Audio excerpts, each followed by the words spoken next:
All right, let's get right into it.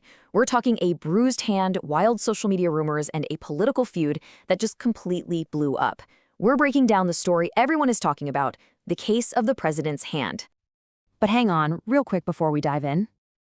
If you want to see more breakdowns just like this, smash that like and subscribe button. Seriously, it takes a second. Okay, let's go. Wow. Okay, now that is a quote that gets your attention, right? And that's exactly what Texas Congresswoman Jasmine Crockett said. So what in the world is going on here? How did we get here? I mean, how does a simple photo of a hand just explode into this massive political drama? Let's trace it back. So, the whole thing really kicked off right after Labor Day weekend. All of a sudden, social media just went nuts with these totally false rumors that Donald Trump had, well, that he'd passed away. It was insane, and it really set the stage for everything that happened next. Because, of course, when Trump finally made his first public appearance after all that, you better believe the cameras were zoomed way in. And these photos of his hand showing some pretty serious bruising and discoloration, they just went everywhere. I mean, instantly viral. And from there, the whole thing just got more intense.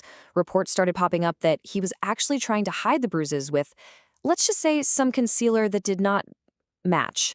And you know the internet, it had an absolute field day. So how did Trump hit back at all this speculation? Exactly how you'd expect. He hopped on Truth Social and posted, in all caps of course, "Never felt better in my life." But was that the end of it? Oh no, not even close. Jasmine Crockett saw that hand incident and used it as a jumping off point for a way bigger critique of his health and, the White House's transparency. And this is where it got serious. She wasn't just talking about a hand anymore. She made two big claims. First, she said the current president is, quote, visibly struggling more physically than the last one. And second, that they have not been transparent about his health at all.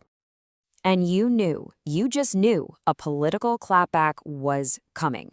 When Trump was asked about all this, he didn't just defend himself. He immediately flipped the script and pointed the finger right back at his predecessor. I mean, this is classic political theater, right? Crockett accuses the White House of not being transparent. Trump fires right back, saying former President Joe Biden would just disappear for months and nobody said a thing. It's the blame game in its purest form. Okay, so with all of this back and forth, is there any actual medical info out there? Well, turns out there is one little official piece to this whole puzzle.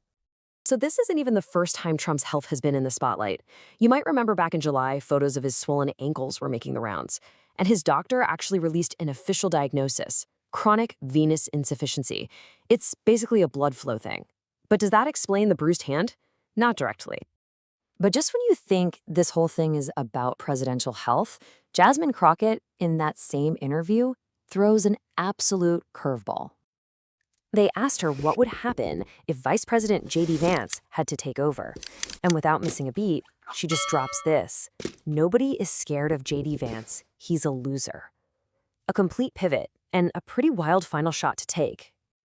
So what do we even make of all this? Is this a genuine health scare we should be worried about? Or is it just another round of political theater, where even a photo of a hand becomes a weapon in an election year? So what do you think? Is this a real concern, or just politics being politics? Let us know what you think down in the comments. And hey, if you liked this breakdown, make sure to smash that subscribe button so you don't miss the next one. Thanks for watching.